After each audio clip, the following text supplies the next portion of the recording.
Hey, True Believers, Englentine here with another episode of Costumes and Cosplayers, where we rank all of the superheroes' costumes from worst to best. This time around, one of the hottest looking superheroes in comic book history, Starfire. We're going to see what's the worst, what's the best. Then we're going to take a look at some of the better cosplayers we found on the internet. So with all that aside, let's get this party started. Starting the countdown at number 31, we have the first season of Teen Titans, where Starfire was walking around in a hooker outfit. As a matter of fact, the first scene we see her in, she may just be. But the dress, the fur coat's the worst, especially matched with that red wig that didn't work. They could have dyed her hair. Take away the coat and it's okay. It's not great, but at least it would have been okay. This is horrible. At number 30, I call this the granny panties. Look, Starfire is going to be a variation of the same outfit, basically. A lot of times that's the way it is. It's just, okay, this is the way her outfit looks. We change one thing here, one thing there. This is the Injustice 2 game, and it really does look like they gave her granny panties. It just doesn't work for me.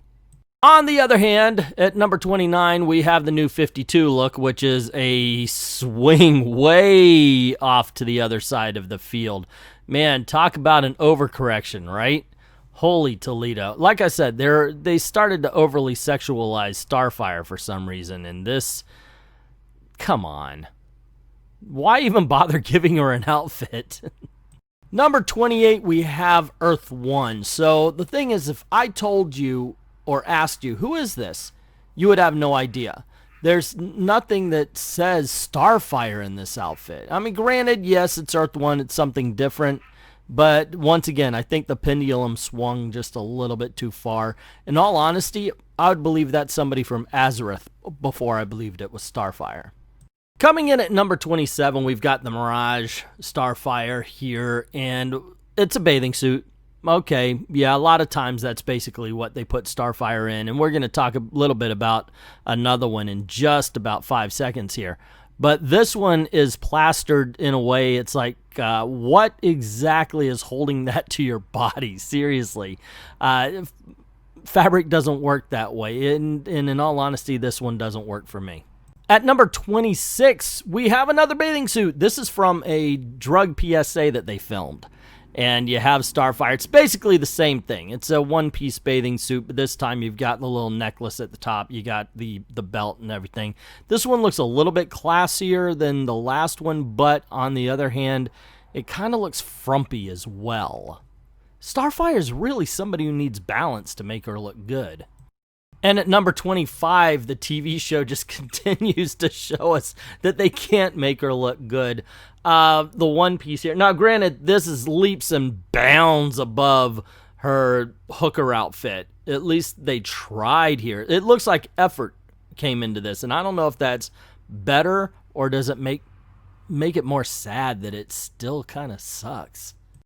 At number 24, we got Star Canary, which is an amalgam of Black Canary and Starfire that showed up in Superman, Batman 60 and 61. It's lazy. Honestly, it just looked like they colored Black Canary orange, gave her a little collar, and sent her on her way. At number 23, we have another bit of laziness. Shatter Starfire from the amalgam issues. There you go. Just put some of Shatterstar's padding on her, give her the sword, the whole nine, which she doesn't need. Anyway, I'm not a big fan of this. This is like Rob Liefeld just puked all over Starfire. Coming in at number 22, we have Flashpoint Starfire. Is she wearing clothes? Or, I mean, honestly, the way it's colored, the way it looks, it just looks like it might be some sort of energy. What it doesn't look like is fabric.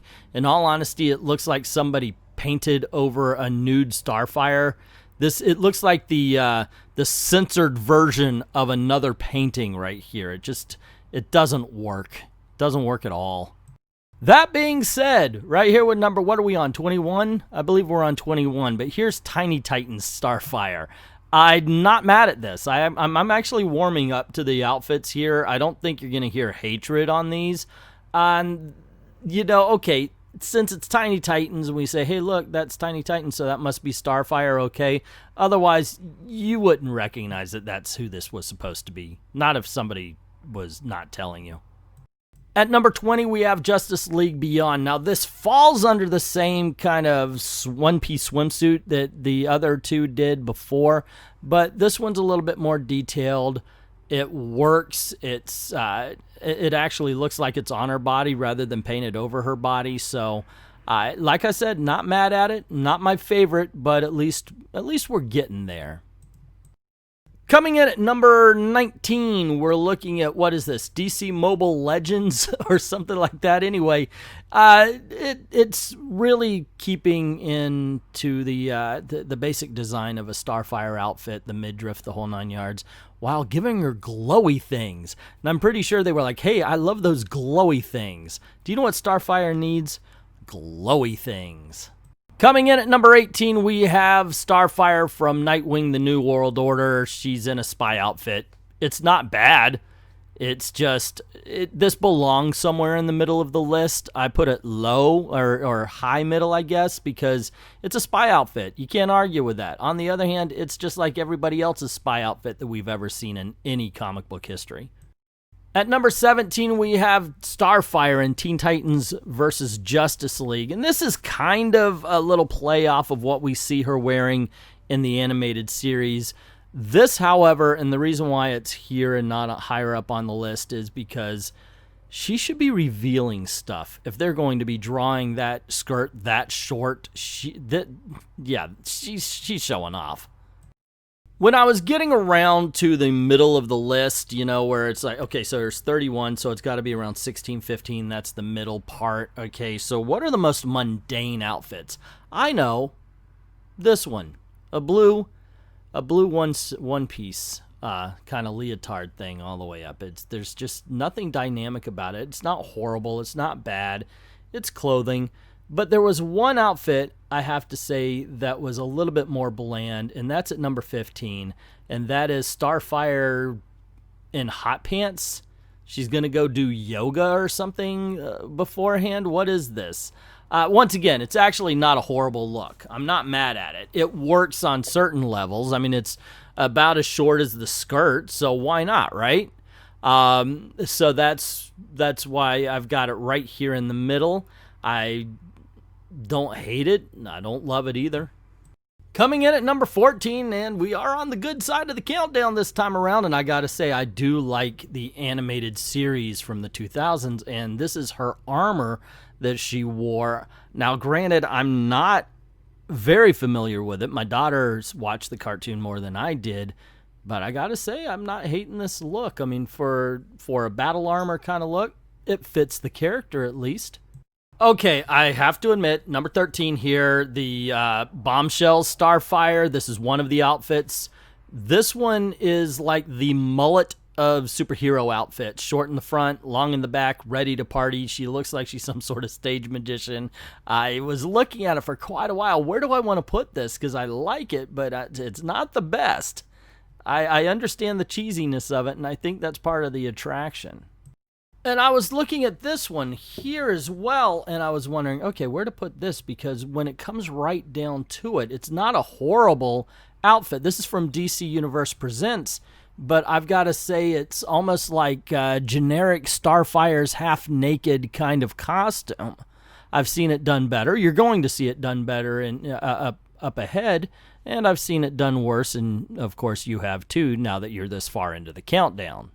On the other hand, here at number 11, we have the Justice League Odyssey Starfire with the gold trim, with the shoulder pads that somehow work. I guess they're not huge Rob Liefeld shoulder pads, but it does. I like this outfit.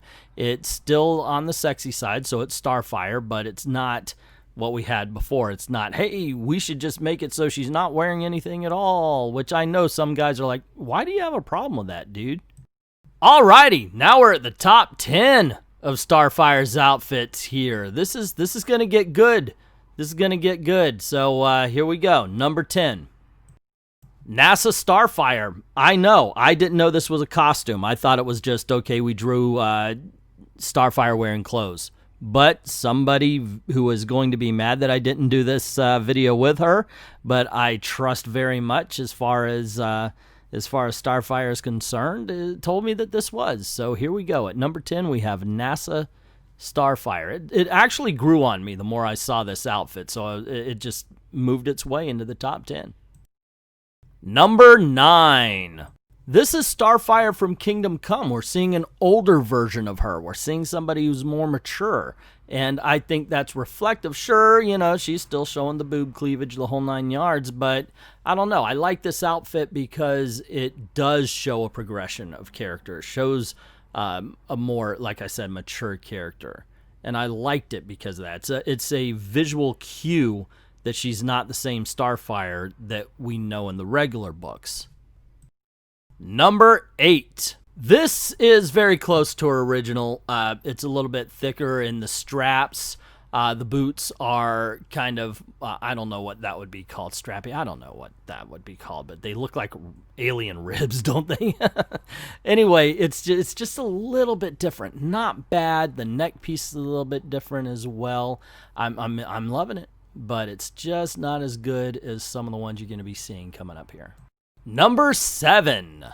And the problem is a lot of these are just plays off of the other versions of them. Like this one and the one we just saw could be the same thing, except for not quite. You got the belt, you've got the top thing, the neck is different, the whole 9 yards, and it's just those little touches that make a difference. This one's from Batman Superman Public Enemies.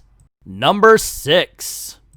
This is Starfire from the Rebirth era. I like the color differences. I mean, you know, she went from purple, just add a little touch of white, some little glowy green things that we saw before in other outfits, I think it was the video game, and it kind of works for me. Now, granted, there are some other bizarre costumes coming up that are a little bit better, but yeah, if this is how she has to look these days, I'm good. I'm gang, although these days it's just a Sleek Odyssey costume with shoulder pads. Number 5. I kind of figured the bombshells for this one, the fire outfit, the skirt, the whole 9 yards, this is the one I'm going to catch hell for. Over anything else I've got on this list, I think putting this as high as, I don't know if anybody likes this one as much as I do. Either way, there you go. My number 5, Starfire, the bombshells, the fire girl outfit. Number 4. This is Starfire from the Jeff Johns run. Once again, very close to the original, but not the original, and you'll see that coming up, I'm sure. It's what I think this is what kind of started steering her off to being overtly sexual and saying, hey, you know what? Starfire just doesn't like clothes. Why are we making her wear clothes? I think it started here, really. Not a bad outfit, but it should be punished for what it brought forth upon Starfire. Number 3, Starfire from the Superhero Girls. A different character than what they definitely tried to portray in Red Hood and the Outlaws. I do like this. If you're going to put her in a dress, this is the way to do it. It's still nice and beautiful.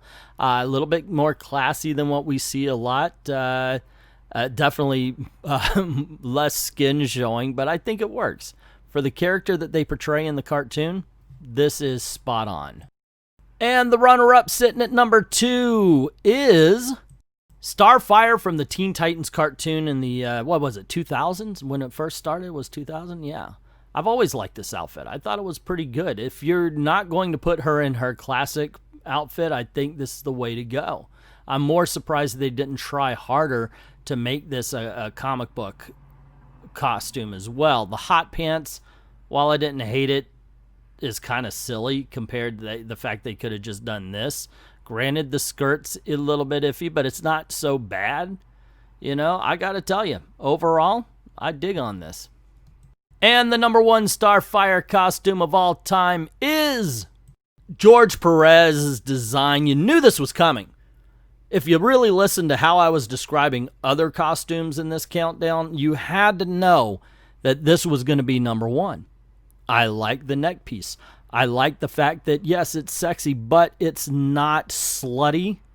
You know, I get past the costume. I like the way it's designed with the hair and how the hair becomes her jet stream. You know, at some point in time, it just seems to go on, and that's one of the brilliant designs from George Perez. I mean, there's a lot of really good costumes here. There's some great ones as well, but when it all comes down to it, right out of the gate, we got perfection. So there you go, gang. That's the countdown. Worst to best Starfire costumes. If you like it, stick around. You're going to see a whole bunch of people who like Starfire a bit more than me cosplaying as it, and it is kind of hard to find cosplayers that, once again, don't try to overtly sexualize the character.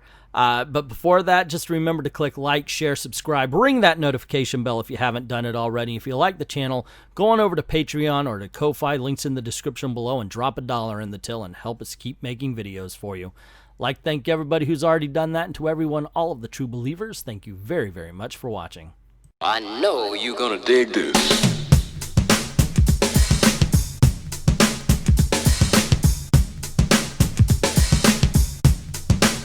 Dig this.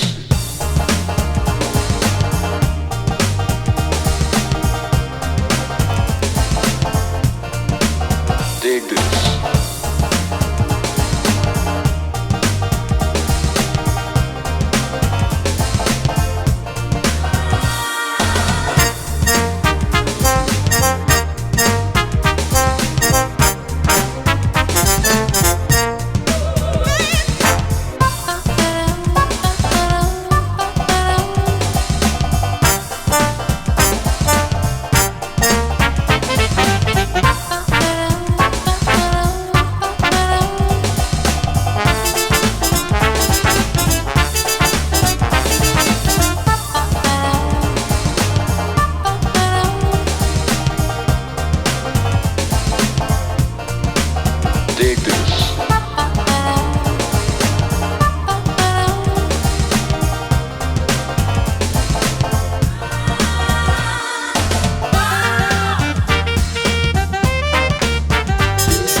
Makes you wanna move, shake it on up and it makes you wanna groove.